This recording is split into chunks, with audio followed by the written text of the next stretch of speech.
নমস্কার ভিউয়ার্স, ফিরে এলাম আবার একটা নতুন ভিডিও নিয়ে। দীর্ঘদিন পর আবারও পশ্চিমবঙ্গে নতুন সুখবর। আইসিডিএস অঙ্গনারী কর্মী ও সহায়িকা নিয়োগের প্রক্রিয়া শুরু হয়ে গেছে। রাজ্য জুড়ে সকল চাকরি প্রার্থীদের জন্য আবারও একটি দুর্দান্ত সুখবর নিয়ে এলাম। রাজ্যের বিভিন্ন ব্লকে অঙ্গনারী কর্মী এবং সহায়িকা নিয়োগ প্রক্রিয়া শুরু করা হয়েছে।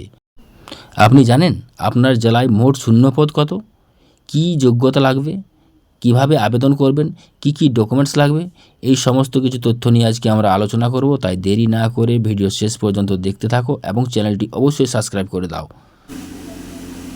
বাঁকুড়া, পশ্চিম বর্ধমান, দার্জিলিং, দিনাজপুর, কোচবিহার এই সব জেলাগুলোতে ইতিমধ্যে বিজ্ঞপ্তি ডিএম অফিস থেকে পাবলিশ হয়ে গেছে। বাকি জেলাগুলোতেও খুব তাড়াতাড়ি প্রকাশ হবে। আমরা সেগুলো সব লিঙ্কে দিয়ে দেব। অন্যান্য জেলার জন্য বিস্তারিত তোমাদের এলাকার সাইবার ক্যাফে বা বাংলা সহায়তা কেন্দ্রে গিয়ে খোঁজ নিয়ে একবার দেখে নেবে। আইসিডিএস অঙ্গনারী কর্মী ও সহায়িকা পদে আবেদন করার জন্য কি কি যোগ্যতা লাগবে তো চলো একবার দেখে নেওয়া যাক। তো চলো দেখে নিই একবার। প্রথমত, অবশ্যই পশ্চিমবঙ্গের স্থায়ী বাসিন্দা এবং মহিলা প্রার্থী হতে হবে।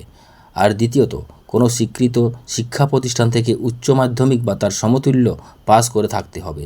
আর তৃতীয়, প্রার্থীর বয়স 18 জুলাই 2024 মধ্যে 18 থেকে 35 বছরের মধ্যে হতে হবে।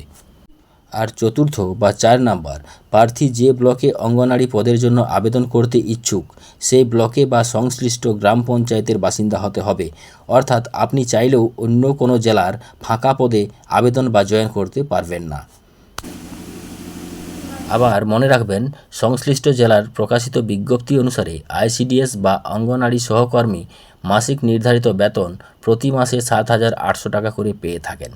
যেহেতু অঙ্গনারী কর্মী এবং সহায়িকা পদের জন্য বিভিন্ন পদগুলো বিভিন্ন জেলাভিত্তিক হচ্ছে, সেক্ষেত্রে আপনি আপনার সংশ্লিষ্ট জেলার অফিসিয়াল পোর্টালে আপনার নির্ধারিত ক্যাটাগরিতে বর্তমান কতগুলি শূন্যপদ বা রয়েছে বা প্রকাশিত হয়েছে তার আপডেট পেয়ে যাবেন। এখন বলবো আবেদন প্রক্রিয়া বা কিভাবে ফর্ম পূরণ করবেন। ইচ্ছুক প্রার্থীদের স্থানীয় এসডিও অফিসে অফিসিয়াল পোর্টাল বা স্থানীয় বাংলা সহায়তা কেন্দ্রে যোগাযোগ করতে পারেন। আবেদন প্রক্রিয়া সম্পূর্ণ অফলাইনে, ফর্ম ডাউনলোড করেই হবে। ফর্ম ফিল আপ করার মাধ্যমে আবেদনের জন্য কিছু গুরুত্বপূর্ণ ডকুমেন্টস লাগবে, যা নিচে বর্ণনা করে দেওয়া হলো। তো চলো একবার দেখে নিই কী কী ডকুমেন্টস লাগবে। উদাহরণস্বরূপে বলা যায়, যিনি আবেদন করতে চাইছেন সেই প্রার্থীর সাম্প্রতিক পাসপোর্ট সাইজের রঙিন ছবি, প্রার্থীর বয়সের প্রমাণপত্র, ভোটার কার্ড কিংবা আধার কার্ড, মাধ্যমিকের অ্যাডমিট কার্ড, স্থানীয় বাসিন্দার প্রমাণপত্র বা রেসিডেন্সিয়াল সার্টিফিকেট, শিক্ষাগত যোগ্যতা বা শংসাপত্র।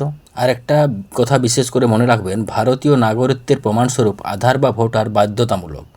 এছাড়াও প্রতিবন্ধী যদি কেউ হয়ে থাকে তাহলে সে প্রতিবন্ধকতার শংসাপত্র যদি থাকে তাহলে, এবং উচ্চ মাধ্যমিক পাসের মার্কশিট যদি থাকে তাহলে অবশ্যই জুড়ে দেবেন।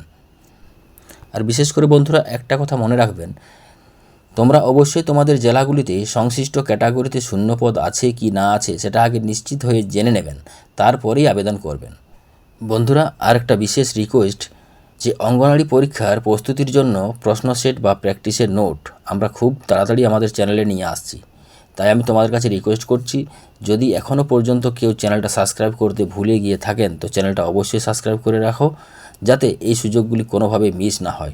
ধন্যবাদ। আশা করি ভিডিওটা ভালো লেগেছে।